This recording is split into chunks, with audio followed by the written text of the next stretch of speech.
அல்லாஹ் திருமறை குர்ஆனிலே கூறுகிறான்.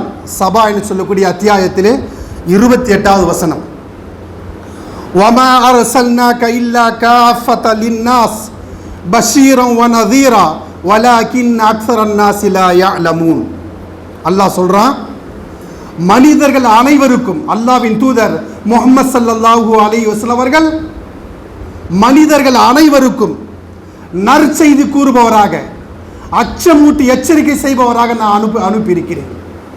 பாருங்க, இதற்கு முன்பு எத்தனையோ நபிமார்கள் வந்தார்கள், எத்தனையோ ரசூல்மார்கள் வந்தார்கள், லட்சக்கணக்கான நபிமார்கள் வந்தார்கள்.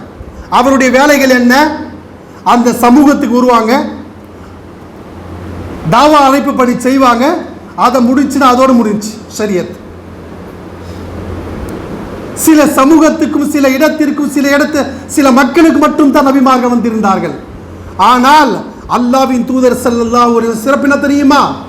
மனித குலம் அனைத்திற்கும் நபியாக அனுப்பப்பட்டவர்கள் தான் அல்லாஹ்வின் தூதர். நூஹ் அலைஹிஸ்ஸலாத்து வஸலாம் அவர்களை பாருங்க, அவருடைய சமூகத்துக்கு மட்டும்தான் அவர் நபியாக வந்தார். அதே போல சாலிஹ் அலைஹிஸ்ஸலாத்து வஸலாம் அவர்கள் சமூது கூட்டத்தாருக்கு மட்டும்தான் நபியாக வந்தார்கள். ஷுஐப் அலைஹிஸ்ஸலாத்து வஸலாம் அவர்கள் மதீனா எனும் கூட்டத்தாருக்கு நபியாக வந்தார்கள். ஈசா அலைஹிஸ்ஸலாத்து வஸலாம் அவர்கள் இஸ்ரேலுடைய சந்ததிக்காக நபியாக வந்தார்கள்.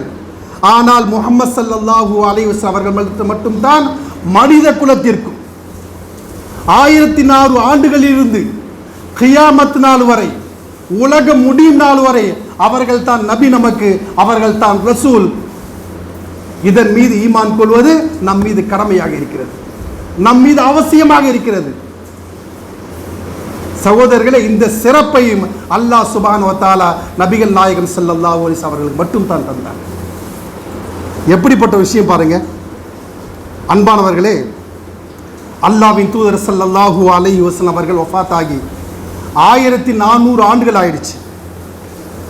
உலகெங்கும் இன்றும் கூட உலகெங்கும் ட்ரெண்டாக முஹம்மது என்பது யார், அவருடைய வாழ்க்கை என்ன, முஹம்மது எதை போதித்தார் என்று உலகமும் சகோதரர்களை இன்று தேடிக்கொண்டிருக்கிறது. முஹம்மது என்ற மாமனிதர் யார் என்று.